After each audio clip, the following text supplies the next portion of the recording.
تھا،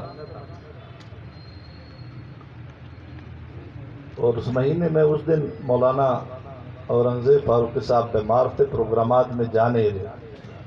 میں عشاء کے بعد وہ لیاری سے چل کر اس کے پاس آتا، بیٹھتا، اس حوالے سے مشاورت ہوتی۔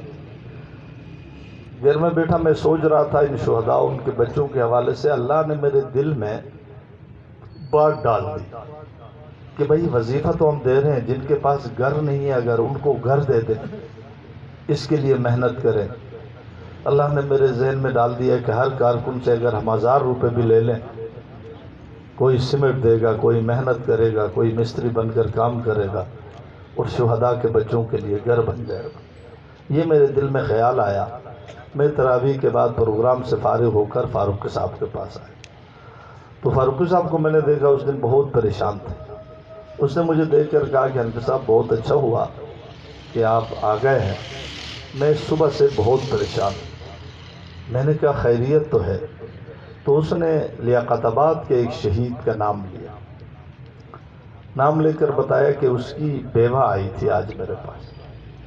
اس نے آ کر مجھے بتایا کہ حنفی صاحب، کہا کہ فاروقی صاحب مسئلہ یہ، اللہ آپ کو جزائے خیر دے، آپ لوگ ہمارے لیے در در جاتے ہو، دامن پھیلاتے ہو، اور جو آپ سے ہو سکتا ہے وہ تعاون کرتے ہو، اور میرے پاس بھی تقریباً جو ہے وہ 17,000 وظیفہ ماہانہ مجھے مل رہا ہے، لیکن میرا مکان کرائے کا ہے، اور میں پہلے سلائی کڑھائی کا کام کرتی تھی جس سے گزارا چل جاتا تھا، لیکن اب مالک مکان نے مجھے کہا کہ اس مکان میں رہنا ہے تو سلائی اور کڑھائی کا کام آپ نہیں کریں، تو جس کی وجہ سے پریشانی ہو رہی۔ تو فاروقی صاحب کہتے ہیں میں نے اس سے بیوہ سے کہا کوئی مسئلہ نہیں، ہم آپ کے مکان کا کرایہ بھی دیں گے، اور دوسری جگہ مکان ہم کرائے پہ لیں گے، وہ آپ کو دیں گے، کرایہ بھی ہم دے دیں گے، اور ساتھ ساتھ وظیفہ بھی آپ کا جاری رہے گا، اور اس مالک کے مکان سے ہم بات کریں گے، آپ اپنی سلائی کڑھائی کا کام بھی کریں۔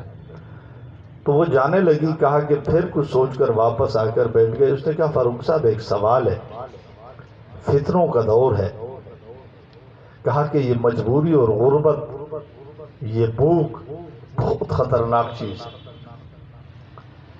اس عورت نے مجھ سے کہا کہ کوئی نوجوان لڑکی مجبوری کی وجہ سے اگر گھر سے نکل جائے، کام کے لیے کسی کے لیے باہر نکلے، اگر وہ پھسل جائے، ہر طرف فتنے ہی فتنے، پھر ایک بیوہ کے لیے جس کے سر پہ شوہر کا ہاتھ نہ ہو، کہا کہ وہ نوجوان لڑکی اگر پھسل جائے، کہا سوچ لینا فاروقی صاحب اس کے ذمہ دار کون ہوگا، گناہگار کون ہوگا۔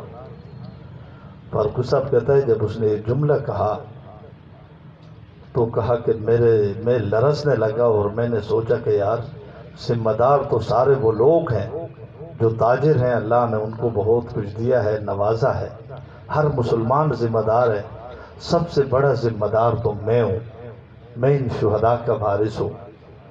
سب سے پہلے تو مجھ سے پوچھا جائے گا، کوئی مجبوری کی وجہ سے اگر کوئی عورت پھسل گئی، غلط راستے پہ نکل گئی، مجبوری کی وجہ سے، بھوک کی وجہ سے، افلاس کی وجہ سے، کہتا ہے کہ اس وقت سے لے کر ابھی تک مجھے سکون نہیں آیا۔ تو میں نے کہا کہ اتفاق کی بات ہے، اللہ نے رات کو میرے ذہن میں ایک بات ڈالی۔ کہنے لگا وہ کیا؟ میں نے کہا کہ شہداء کے وہ بچے جن کے گھر نہیں ہیں ان کو گھر بنا کر دیں۔ فاروق صاحب نے یوں مجھے دیکھ کر کہا کہ حنفی صاحب یہ کیسے ہوگا؟ میں نے کہا آپ چھوڑ دیں، یہ میں کر لوں گا، آپ صرف اجازت دے دیں۔ اس نے کہا اجازت ہے آپ کر لیں۔ کیسے کرو گے؟ میں نے کہا میں ہر کارکن پر 1000 روپے لگاؤں گا، اور اللہ کی مدد ہوگی اور کریں گے۔ اس نے کہا کام آپ شروع کریں۔ میں عید کے بعد، رمضان کے فوراً بعد پھر میں اس کام کے لیے نکلا۔ اللہ کے فضل سے پلاٹ بھی ہو گئے، تعمیراتی کام بھی ہو گئے۔ اس وقت تک 4 مکان ایک مرتبہ، 3 مکان پچھلے سال اور 5 مکان اس سال، گویا کہ یہ کل ملا کر کوئی 12 مکان بنا کر ہم نے دیے ہیں، 4 اور بن رہے ہیں۔ تو یہ سلسلہ یوں شروع ہوا تھا۔ تو ہمیں سوچنا چاہیے کہ جن لوگوں نے ہمارے ایمان کی حفاظت کے لیے اپنی جانوں کا نذرانہ پیش کیا، خدا نخواستہ ان کے بچے، ان کی بیوگان اگر غلط راستے میں چل گئے تو اس کا ذمہ دار کون ہوگا کہ ہم سے پوچھا نہیں جائے گا۔ اللہ سب کی حفاظت فرمائے، آمین۔ الحمدللہ رب